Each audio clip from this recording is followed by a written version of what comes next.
Bienvenidos a este tiempo devocional, Cita con Jesús, un espacio diseñado para aquellos que desean iniciar cada día de la mano de Papá Dios. Dirigen pastores Luis Eduardo Álvarez y Amparo Ramos.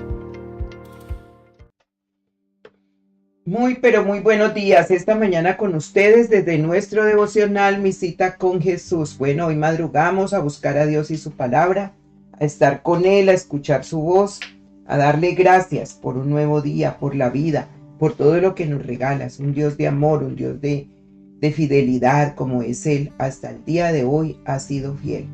En su fidelidad y en su amor nos abraza esta mañana, así que démosle gracias, Señor. Gracias por levantarnos, por poner en nuestro corazón el querer como el hacer, por tu buena voluntad, para venir a tus pies, para venir a escucharte, disfrutar tu presencia en estas horas de la mañana. Gracias, Señor. Yo te necesito más que ayer, como el aire para respirar, como el agua que sacia la sed. Tú eres mi agua, Señor. Tú eres mi fuente de agua viva. Y por eso cuando tengo sed vengo a ti y tú sacias, Señor, todo mi ser. Gracias, bendito Dios. Hoy te alabo y te bendigo, y mis ojos, Señor, los pongo en ti. Mi confianza está en ti. Mi verdadero refugio, mi todo eres tú, Señor. Gracias por permitirnos oírte hoy, pero gracias también por llevarnos a la obediencia. Danos un corazón obediente, un corazón sujeto al tuyo, Señor. Danos ese nuevo corazón que hoy necesitamos. Espíritu Santo, que esta tu palabra llegue a cada corazón para que hagas la obra, porque nunca vuelve vacía tu palabra. Que nos convenza, Señor Espíritu Santo, de esa necesidad que todo ser humano tiene de ti. Que podamos compartir a otros la alegría de conocerte, de tenerte, Señor, porque los beneficios que tenemos son todos, Señor, en esta vida. Nada se puede hacer sin ti. Nuestra vida sin ti es un fracaso. Nuestra vida sin ti no tiene propósito. Nuestra vida sin ti no tiene alegría. No tiene nada, Señor, si tú no la diste para vivirla con sentido y felicidad. Bendito seas, Espíritu Santo, bendito seas, Jesús, por llevarnos a ese momento preciso, Señor, de entregarte nuestro corazón. Y en esa cruz, entender, Señor, que allí comienza nuestra amistad. Te alabo y te bendigo en Cristo Jesús. Amén.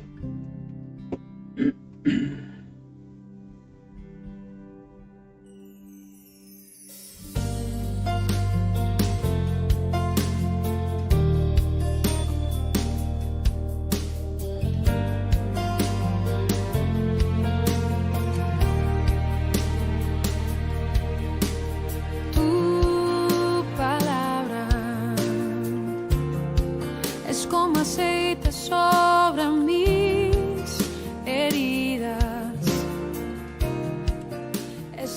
Bueno, hoy vamos a ver un tema muy interesante, como lo son todos los de la Biblia, en el pasaje de Deuteronomio, que me gusta mucho ese libro. Ese libro es bien bonito porque ahí está resumido todo lo que Dios quiere para su pueblo, a través de que le habla a Moisés, dile al pueblo esto, y está toda la voluntad de Dios perfecta en Deuteronomio. Y Deuteronomio 29, del 1 al 29, es muy interesante, lo vamos a ver hoy. Se llama Las cosas secretas pertenecen a Jehová nuestro Dios. Pero el versículo 29 de ese pasaje de la Biblia dice: mas las reveladas son para nosotros, para nuestros hijos, para siempre, para que cumplamos todas las palabras de esta ley. Entonces, aquí vemos un Dios que no solamente quiere bendecirnos a nosotros, sino nuestra descendencia. Dice, para nosotros y para nuestros hijos. Las secretas, las que todavía no conocemos, son de Él, pero las reveladas son para nosotros y para nuestros hijos. Y esto nos muestra que nosotros tenemos que buscar la revelación de Dios, que ese pasaje, que esa palabra, que todo lo que Él nos habla llegue. La revelación es que llegue a nuestro corazón y como que nos inquiete y queramos saber más de eso que Él nos está hablando. Entonces, en este contexto bíblico es muy importante entender que Moisés estaba hablando al pueblo antes de entrar a la tierra prometida. Recordemos que la tierra prometida siempre la vamos a tener presente después de que pasamos un desierto. Y el desierto que usted puede estar pasando hoy tenga seguro que va a entrar a la tierra prometida siempre y cuando usted oiga la voz de Dios y quiera pasar ya de esa situación, de ese problema, de lo que esté viviendo, porque siempre habrá una tierra prometida. Pero Moisés le estaba hablando al pueblo antes de, o sea que él siempre nos habla antes de dejar esta situación, de entrar a las bendiciones que él tiene para ti y para tu familia, para tus hijos, porque habla de nuestros hijos, dice para siempre, para siempre. ¿Para qué? Para que cumplamos todas las palabras de esta ley. Entonces Israel quería seguridad absoluta. Él lo estaba pidiendo. Explicaciones completas, garantías. Todo eso quería el pueblo de Israel. Pero Dios a través de Moisés le dice, en esencia, no todo les será explicado, pero todo lo necesario les será revelado. Y eso es lo que tenemos que buscar de Dios. Lo necesario nos será revelado. Y este versículo 29 de Deuteronomio 29, no es una evasión, no es que Dios esté evadiendo las respuestas, sino que es una protección espiritual. Por eso tenemos que conocer a Dios como ese Padre que nos protege, que nos ama, que nos cuida. Entonces vamos a ver en ese Deuteronomio 29, del 1 al 29, revelaciones del pacto. Un Dios que recuerda, confronta y guarda el corazón. Vamos a ver los versículos uno por uno resumidos, pero es muy interesante que entendamos que Dios es el que hace el pacto con el pueblo, hace el pacto con nosotros y nos recuerda, nos confronta y nos guarda el corazón. Entonces en el versículo 1 habla de un pacto renovado, no improvisado. Dios no improvisa nada. Dios no hace todas las cosas, ay, me olvidé y me toca ahora decirles esto. No. Dice, estas son las palabras del pacto que Jehová mandó a Moisés. Empieza diciendo así.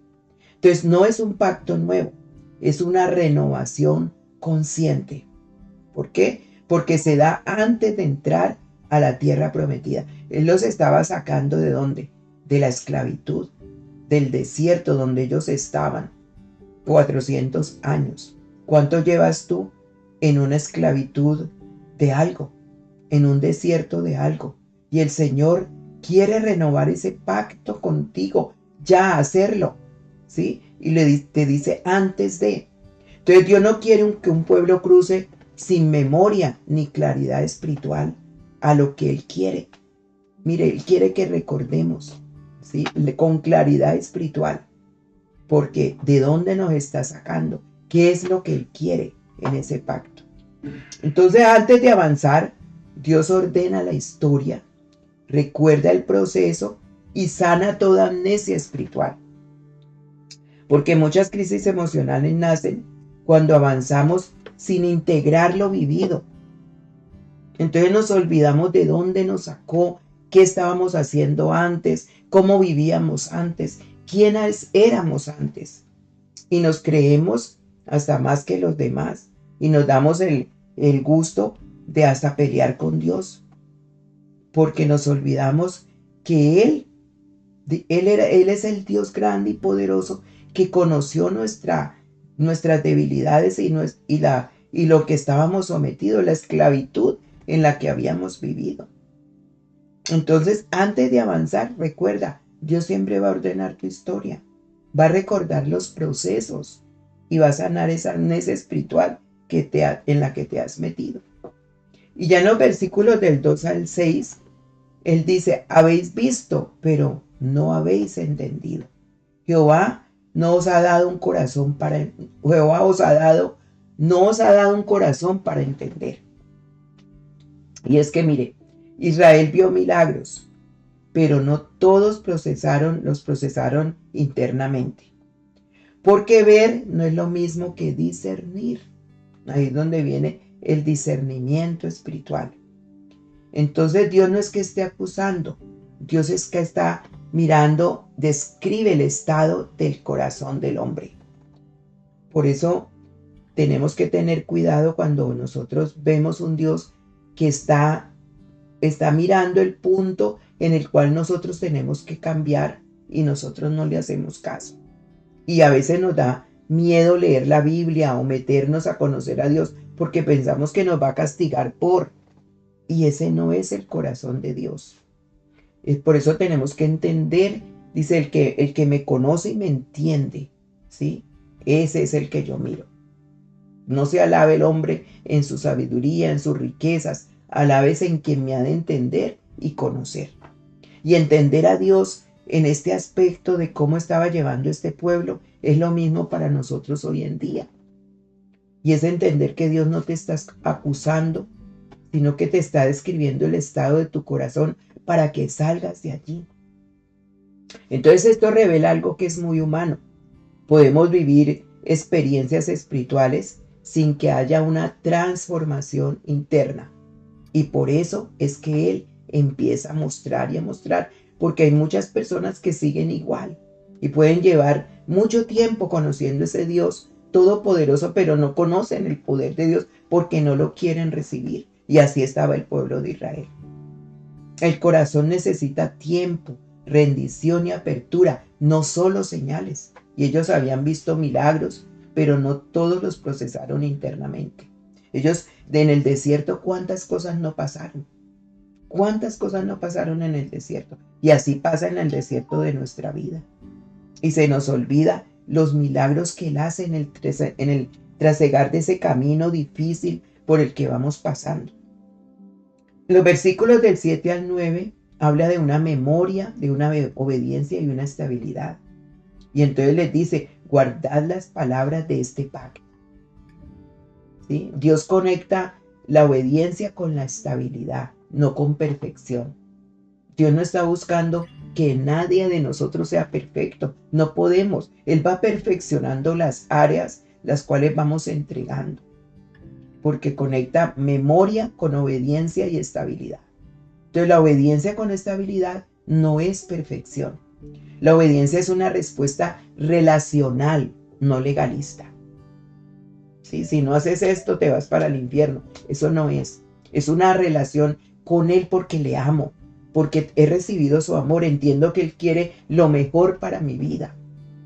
Quiere para mí y para mis hijos, dice para siempre.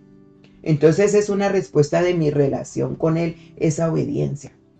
Entonces cuando el alma vive sin acuerdos claros, entra en confusión.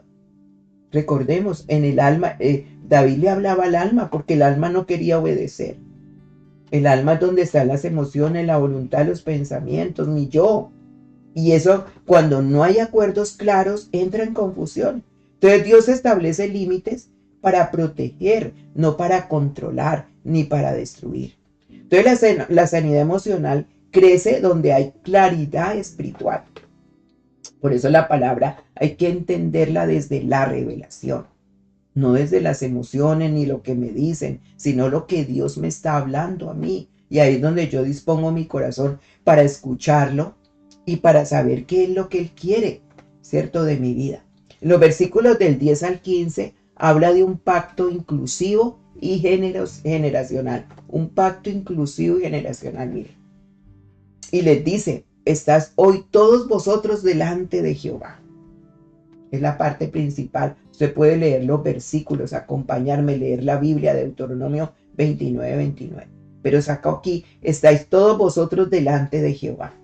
O sea que el pacto incluye líderes y pueblos, hombres, mujeres y niños, extranjeros y generaciones futuras. Eso es lo que quiere decir. Estás hoy todos vosotros delante de Jehová. Era un pueblo muy grande, el que salía de Egipto. Muchísimos.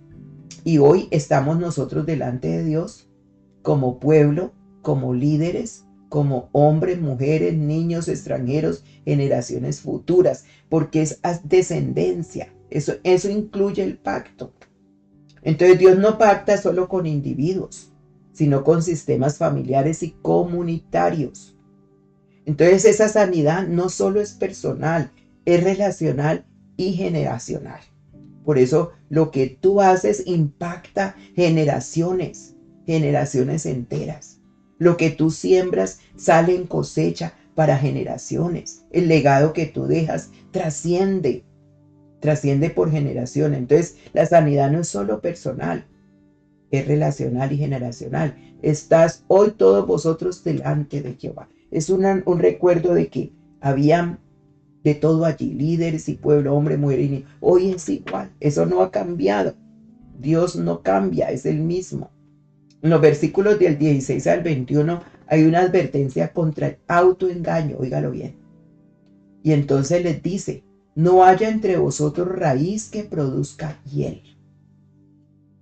Advertencia contra el autoengaño. No haya entre vosotros raíz que produzca hiel. Ya tienen que dejar el Egipto, tienen que dejar lo pasado para entrar a esa tierra prometida. Y ahí es donde Dios confronta esa idolatría interna y no solo externa, que ellos estaban viviendo una idolatría interna y pensaban que Dios no los conocía, no los sabía. Y ahí es donde el peligro no es un error ocasional, sino el corazón dividido que él ve. Donde tú no le has entregado tu corazón para seguir y entrar a esa tierra prometida. Sigues jugando con el corazón dividido. Y Él lo quiere todo. Recuerda que lo pide. Dame, hijo mío, tu corazón y miren tus ojos por mis caminos. Y una de las cosas que Él más le enoja es la parte de la idolatría, que lo vamos a ver también.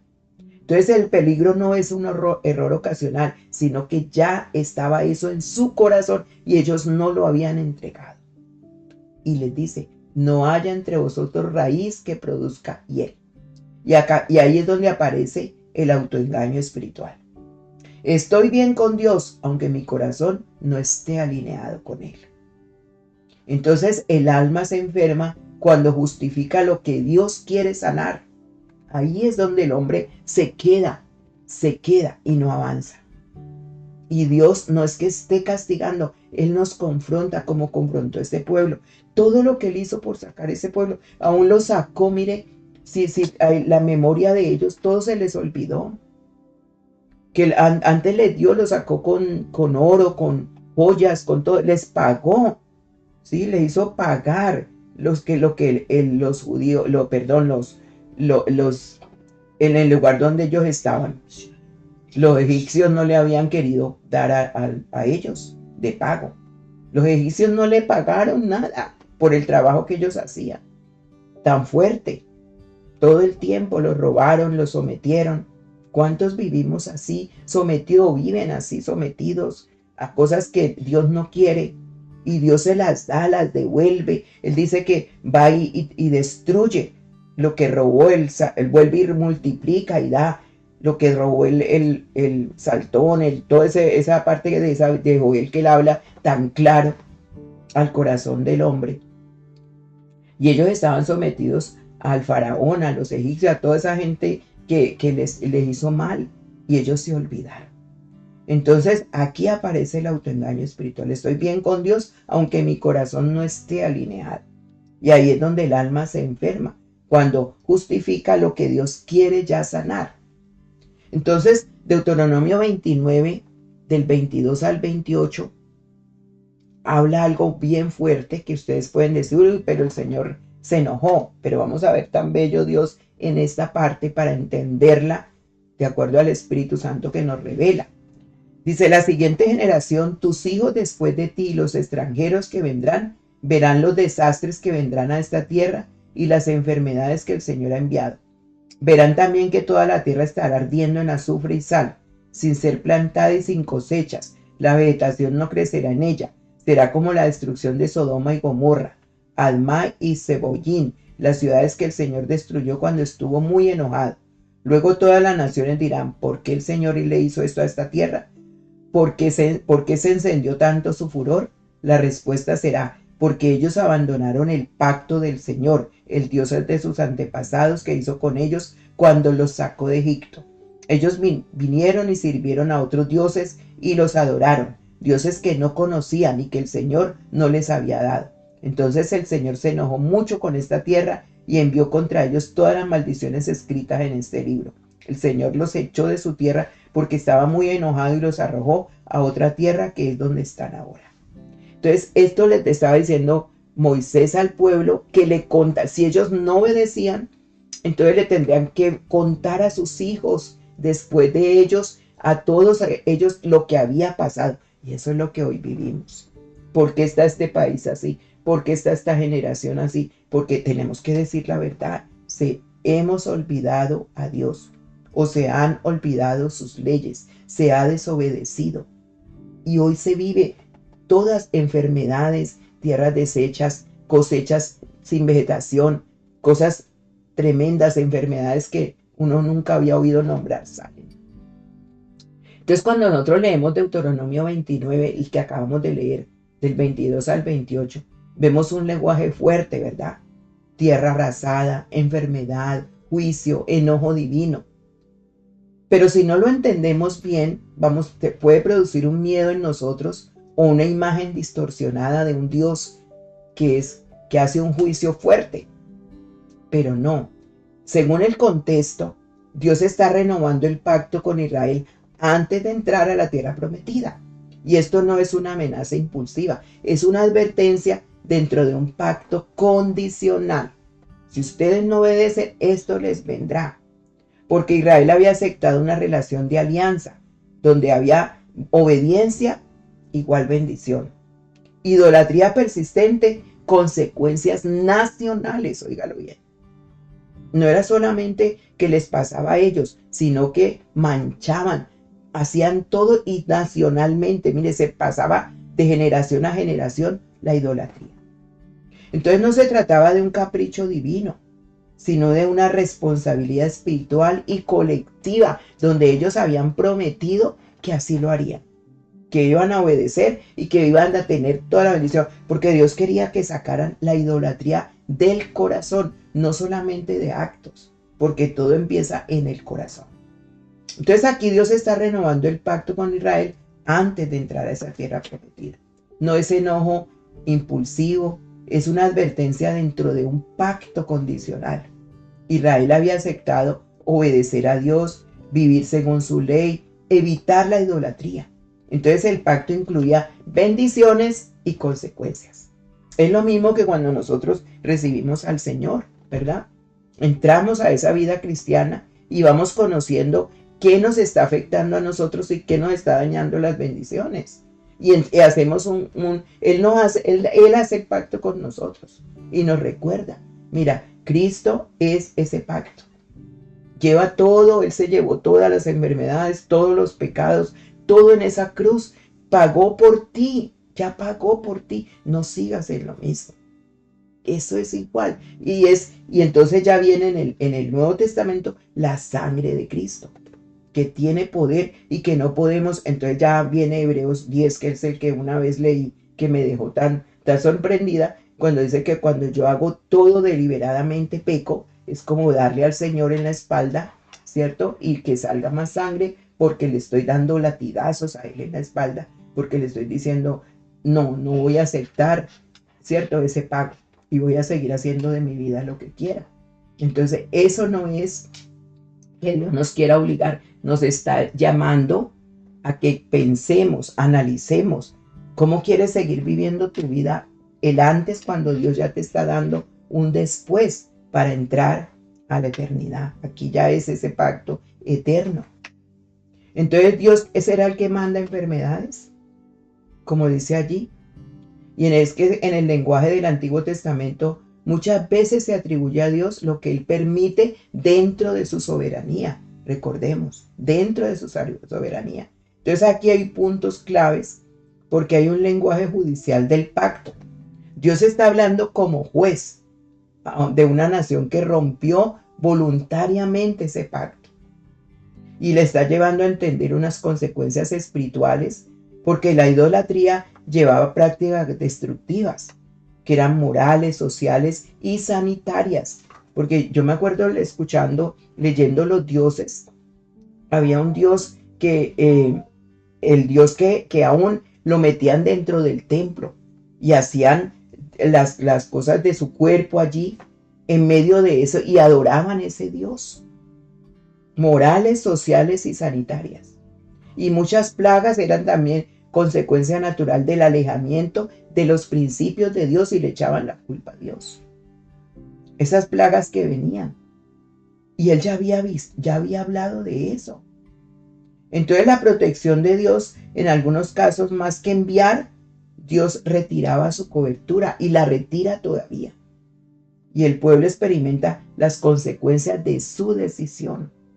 Entonces empiezan a decir, Dios me castigó, Dios me mandó, pero son consecuencias de, y eso es lo que tenemos que ser transparentes. Ahí donde viene el verdadero arrepentimiento, no el remordimiento, arrepentimiento, porque todo esto se da cuando se abren esas puertas. Entonces, más que enviar, Dios retira la cobertura espiritual, se aleja, y entonces el pueblo experimenta las consecuencias de haber decidido dejar a Dios. Entonces, en el Antiguo Testamento hay un lenguaje que muchas veces se atribuye a Dios lo que Él permite. Y esto se debe a una visión de Dios como soberano absoluto. Él es el dueño de la tierra, de todo, del oro, de su plenitud. Y un lenguaje judicial del pacto, una mentalidad teológica de la época. Entonces no siempre significa que Dios las cause directamente. Y eso es lo que tiene que ser revelado a nuestro corazón para entender el Dios de amor que nosotros tenemos. El enojo de Dios en este pasaje no es una ira descontrolada, es el celo del pacto, como hoy ya lo dio a través de Jesucristo. Entonces el enojo divino en la Biblia suele ser respuesta a una injusticia persistente. Está diciendo, y no quiere el hombre entender. Es una reacción ante la idolatría destructiva. Y vamos a hablar de la idolatría porque en ese tiempo eran las imágenes, los dioses que ellos crearon, todas esas cosas. Hoy también hay dioses en esta era moderna creados por el hombre. Y es defensa de la santidad, un Dios santo. Entonces no es una explosión emocional, es una justicia relacional, porque él se presentaba al pueblo, él le mostraba al pueblo, como hoy en día también lo hace. Yo estoy hablando con una persona que conozco hace muchos años. Él fue un hombre de Dios, un siervo de Dios, usado por el Señor en su juventud. Estábamos comenzando nuestra vida cristiana y él tuvo un problema de su cerebro que quedó, completamente muerto. Él no se acordaba de nadie, no conocía a nadie, y hoy en día su cerebro está, mejor dicho, a lo mil. Todo lo recuerda, todo. Hay cosas que él emocionalmente él lleva porque quedaron secuelas de eso, de una enfermedad que le dio. Y ver cómo le restaura ese cerebro, cómo hace Dios, yo me admiro y escucho solamente porque me recuerda, ¿cierto? Cómo quedó él, cómo vivió antes, cómo es después y cómo lo va llevando Dios. Entonces, ¿por qué? Porque muchas veces ay, Dios tan malo. No, ¿qué pasó? Porque ¿cómo pasó esa enfermedad? No es que él la mandó, ¿sí? Entonces hay que mirar, ¿cierto? Que el enojo divino en la Biblia es la respuesta a una injusticia permanente, a una reacción ante la idolatría destructiva o una defensa de la santidad de Dios. Tenemos que conocer ese Dios al cual nosotros servimos, ¿verdad? Entonces, ¿cuáles son las consecuencias espirituales y sociales que trae todo? La idolatría traía y trae todavía. La idolatría en ese tiempo y todavía la trae prácticas destructivas. Conocemos países, personas, gobernantes que se unen a cosas destructivas, prácticas destructivas, con chamanes, con todo eso, para asociarse, que para hallar respuestas a lo que ellos necesitan. Así hacían este pueblo. Injusticia social, desorden moral, deterioro sanitario. Entonces muchas enfermedades y calamidades eran la consecuencia natural del alejamiento de los principios divinos. No solo era un castigo sobrenatural. Y ahí es cuando Dios retira la protección divina, porque hay un principio bíblico. Dios protege cuando hay comunión con Él. Cuando se rompe esa comunión, la protección también puede retirarse. Y la gente piensa que si sigue haciendo lo mismo, Dios va a seguir allí. No, porque está la santidad de Él, ¿sí? Entonces no siempre Él manda la calamidad. A veces deja actuar las consecuencias de. Y eso es lo que tenemos que hacer con Él, entender y pedirle a Él misericordia, perdón, ese volver a Él con arrepentimiento genuino. Entonces, ¿qué diferencia hay entre el juicio nacional y la experiencia individual? Esto es muy importante, porque este pasaje habla de consecuencias nacionales y generacionales, no de cada enfermedad individual de hoy, ¿sí? Por eso no podemos leerlo como si alguien se enferma, Dios está enojado. No, esto sería una interpretación incorrecta y dañina para las personas, porque a veces nos han enseñado así.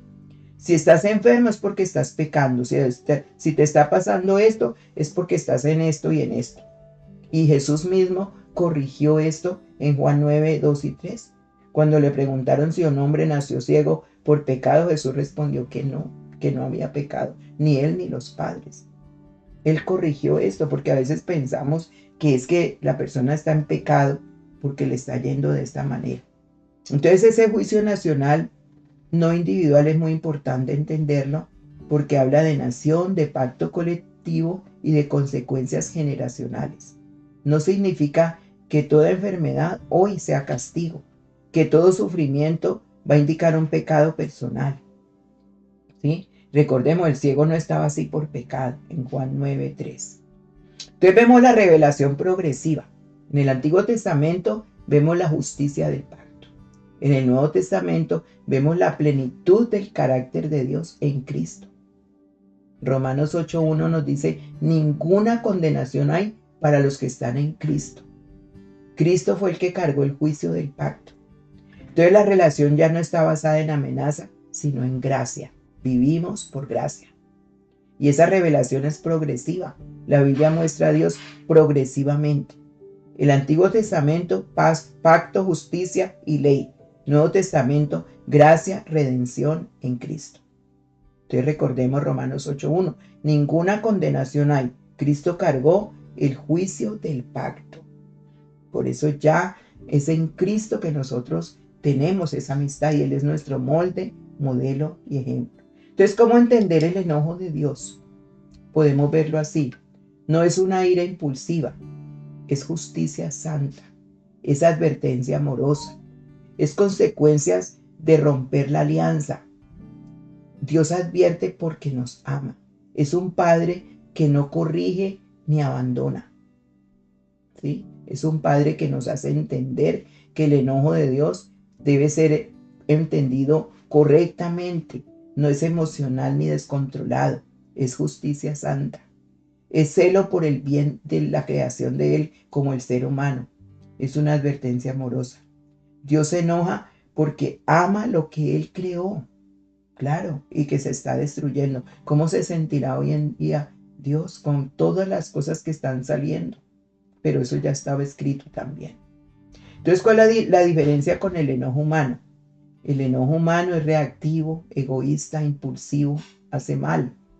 El enojo divino es justo, paciente, pedagógico, restaurador. Siempre busca volver al corazón.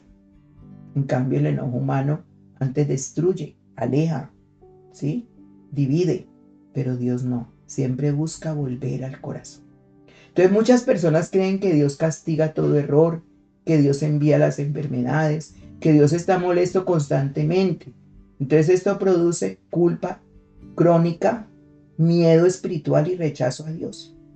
Pero la verdad bíblica es que Dios corrige para restaurar, no para destruir, porque Él quiere que todos volvamos. De tal manera amó Dios al mundo. Eso es lo que tenemos que tener claro. Amó Dios al mundo que dio a su Hijo. Entonces, por eso, cuando leemos este libro, este texto de Deuteronomio, no debe producir miedo, sino reflexión. Estoy viviendo en coherencia espiritual. Estoy honrando el pacto que tengo con Dios. He reemplazado a Dios por ídolos modernos, pero vivirlo desde la gracia, no desde la condenación. Estoy viviendo lejos de Dios. He sustituido a Dios por otras cosas que creo más importantes que Dios. ¿Estoy interpretando mal el sufrimiento? Recordemos siempre desde la gracia, desde la esperanza, desde la restauración, nunca desde la condenación, porque dice que Dios no vino a condenar a nadie, vino a salvar. Entonces, como conclusión, Dios muestra un Dios, Deuteronomio 29 nos muestra, por eso me gustó mucho leerlo, un Dios santo, un pacto serio, consecuencias reales y que todavía están pasando. Pero la Biblia completa revela un Dios redentor, todos los 66 pasajes de la Biblia, libros de la Biblia, perdón. Un Dios redentor, un Cristo que carga el juicio, un Espíritu que nos convence de juicio, justicia y pecado, no condena. Entonces el enojo de Dios no es contrario a su amor, es la expresión de su justicia cuando el mal destruye lo que Él ama. Un Dios santo, un pacto serio, consecuencias reales. Cristo revela un Dios redentor, una gracia abundante, una restauración disponible. Dios no disfruta el castigo, ni castigar a nadie. Dios desea restaurar. Por eso, cuando Él se hiere, no es para destruir, porque Él corrige para restaurar. Entonces, estas consecuencias visibles del pacto, el quebranto del pacto trae consecuencias comunitarias. Y no es como venganza, sino como un resultado natural de alejarse de la fuente de vida. Entonces, las decisiones no sanadas afectan a otros, póngale cuidado.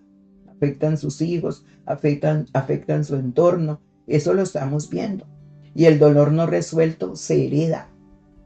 Entonces, Dios revela las consecuencias para prevenir, no para amenazar. Por eso dice, andarán dos juntos si no estuvieran de acuerdo. Y en un hogar, cuando no están de acuerdo, el uno está al un lado, el otro. Esto es terrible, los yugos desiguales, por eso Él lo habló del yugo desigual. Porque las decisiones no sanadas afectan a otro. El dolor no resuelto se hereda. Entonces las cosas secretas pertenecen a Jehová. Dios establece un límite al conocimiento humano. No todo será explicado, pero todo lo necesario para obedecer ha de ser revelado y ha sido revelado. Entonces, en este versículo 29, sana la obsesión por entenderlo todo. Libera el control, protege el corazón del resentimiento. Es que Dios no me habla, es que Dios no me dice. Él te dice lo que necesitas saber. Y entonces ahí viene la paz, pero no por no saber todo, sino de confiar en aquel que sí lo sabe todo. Porque Él sí sabe tu futuro, Él conoce tu futuro, Él sabe hacia dónde vas. Entonces todo eso me va a dar paz, Él conoce todo. Yo confío en aquel que sí sabe todo. Pero hay gente que quiere saber todas las cosas. Las cosas secretas pertenecen a Jehová. Y son límites sanos del conocimiento. Hay verdades que no nos corresponden porque conocerlas nos puede sobrecargar emocionalmente, va a despertar ansiedad, va a producir orgullo espiritual o nos llevaría a conclusiones que el alma no puede sostener. Entonces necesitamos sanidad emocional. Muchas personas sufren porque quieren entenderlo todo. ¿Por qué pasó esto? ¿Por qué pasó lo que pasó? ¿Por qué Dios permitió algo así? ¿Qué habría pasado si yo hubiera hecho esto? Y este versículo 29 nos autoriza al alma a descansar en Él, porque no todo misterio necesita respuesta para que haya paz, sino confiar en el Dios que lo sabe todo. Y lo más lindo es que las cosas reveladas son para nosotros y para nuestros hijos. Es una responsabilidad sin obsesión. Dios sí revela lo que necesitamos para vivir bien, no todo lo que queremos saber. Y eso entendámoslo hoy y para nuestros hijos. Entonces, ¿qué incluye lo revelado? Su carácter, su voluntad moral, sus promesas, sus caminos de vida, sus límites protectores. Entonces el alma se sana cuando se enfoca en la obediencia, no en la especulación. La ansiedad espiritual nace cuando queremos vivir de lo secreto y no de lo revelado. Y Dios no nos está pidiendo que entendamos todo. Nos pide vivir lo que sí entendemos, lo que sí ha sido revelado, lo que ya en nuestra conciencia lo tenemos. Y dice para nosotros y para nuestros hijos. Y esta es una sanidad generacional. Este versículo tiene una dimensión emocional y familiar poderosa. Lo que Dios te revela a ti es para ser modelado, no solo para ser explicado. Los hijos no necesitan padres que lo sepan todo, necesitan padres que vivan con integridad. que muestren ese Dios vivo. Cuando un padre vive en paz o una madre vive en paz con lo no explicado, enseña a sus hijos a confiar, no a controlar, porque él también lo está viviendo. Y luego dice, para que cumplamos las palabras de esta ley. O sea, la revelación siempre conduce a la vida práctica. Dios no revela para satisfacer curiosidad, sino para ordenar nuestra vida, para proteger el corazón, para formar el carácter de Cristo en nosotros y para guardar relaciones. Mire qué hermoso. Entonces hay un principio sanador central que tenemos que tener. El conocimiento sin obediencia enferma el alma. Óigalo bien. Por eso muchos siguen enfermos de todo. Y la obediencia sin obsesión sana el corazón. Él pide siempre obediencia, obediencia, obediencia. Entonces este versículo nos enseña que no todo lo que duele necesita explicación. Que no todo lo que Dios calla es castigo. Que la paz no viene de saberlo todo. Que la fe madura aprende a vivir con misterio. Que el alma sana cuando confía más de lo que controla. Entonces no necesito saberlo todo para poder obedecer. Necesito confiar en el Dios que sí lo sabe todo. Eso es lo que yo necesito. ¿Sí? Entonces Dios revela el pacto y le enseña a Israel y a nosotros hoy en día antes de avanzar. Y nos recuerda. Y la experiencia sin discernimiento no transforma. Óigalo bien, tenemos que tener discernimiento. La obediencia protege el alma. El pacto es relacional y generacional. Relacional y generacional para que no lo olvidemos. El autoengaño espiritual enferma. Las consecuencias existen, pero advierten. No todo será explicado, pero todo lo necesario ha sido dado. Entonces Dios no me pide entender todo el camino, me pide caminar fielmente de su mano. Tenga claro este último punto. Antes de avanzar, Él nos pone a recordar. Recuerda de dónde saliste. La experiencia sin discernimiento no transforma. La obediencia protege el alma. El pacto es relacional y generacional. El autoengaño espiritual enferma. Las consecuencias existen, pero advierten también. Y no todo será explicado, pero todo lo necesario ya ha sido dado. Dios no me pide entender todo en el camino, me pide caminar fielmente con Él. Así que oremos. Padre de los cielos, gracias. Gracias por esta mañana que me ha regalado, por este nuevo día de hacerme entender el Dios de amor en el cual nosotros confiamos, Señor, al cual servimos. El Dios que quiere lo mejor para nosotros, para nuestra vida. Padrecito, gracias porque ese pacto lo hiciste hace mucho tiempo y a través de Jesucristo, bendito Dios, lo confirmaste en nuestra vida. Ayúdanos, Señor, a entenderte y conocerte cada día más. Y Señor, ayúdanos a mirar que dioses todavía hemos construido, tenemos en nuestro corazón, que no nos dejan avanzar, que nos llevan a la desobediencia, que nos llevan otra vez a que tú, Señor, te enojes y por las consecuencias que vamos a vivir.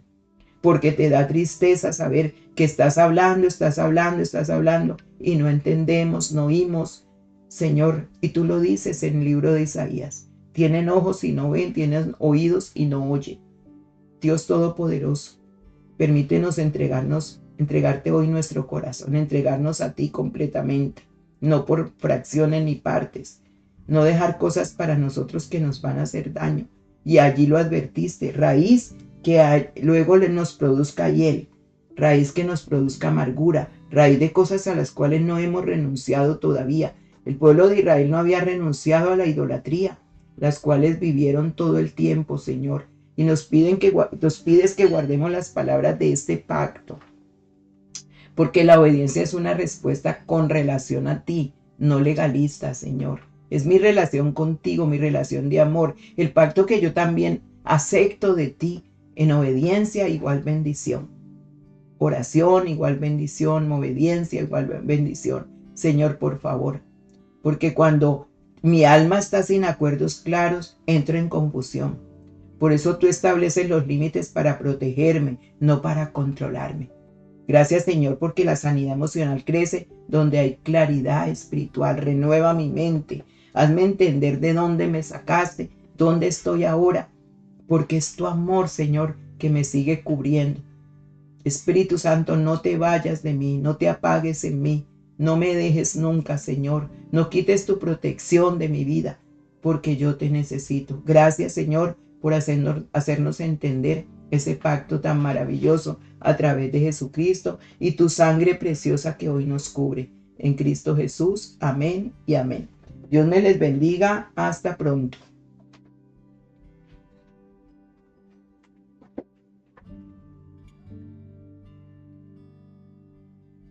Te estoy invitando hoy a adquirir tu libro devocional y de estudio bíblico Camino, Verdad y Vida.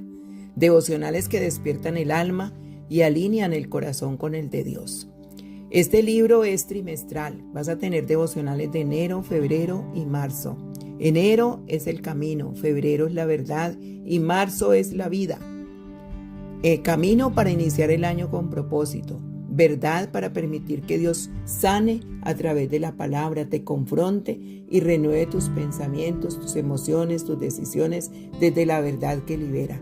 Y marzo es la vida, para caminar en una fe viva, fructífera, constante, aprendiendo a vivir desde el espíritu y no desde la rutina. Puedes adquirirlo en las tiendas de Amazon, Camino, Verdad y Vida. Este trimestre se siembra desde lo profundo, porque todo lo que se cultiva al inicio del año dará fruto en toda temporada. Adquiérelo ya.